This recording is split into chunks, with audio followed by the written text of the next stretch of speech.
ভাইয়া, তুমি এবার ঈদে কি কিনবে? তাই এখনো তো রোজাই শুরু হলো না, ঈদ তো কত দূর। আসসালামু আলাইকুম কাকা। ওয়ালাইকুম আসসালাম। আবরার, তুমি কেমন আছো? আলহামদুলিল্লাহ কাকা, ভালো আছি।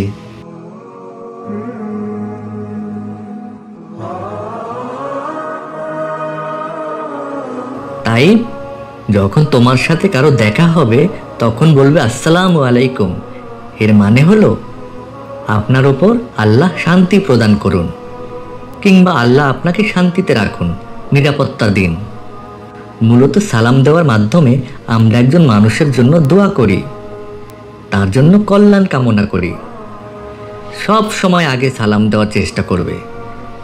বাসায় বাবা মা, আত্মীয় স্বজন, পাড়া প্রতিবেশী, সহপাঠী, শিক্ষক সবাইকে সালাম দিবে। আর যদি কেউ আমাকে আগে সালাম দেয় তাহলে বলবে ওয়ালাইকুম আসসালাম। তার মানে হলো আপনাকেও আল্লাহ শান্তিতে রাখুন।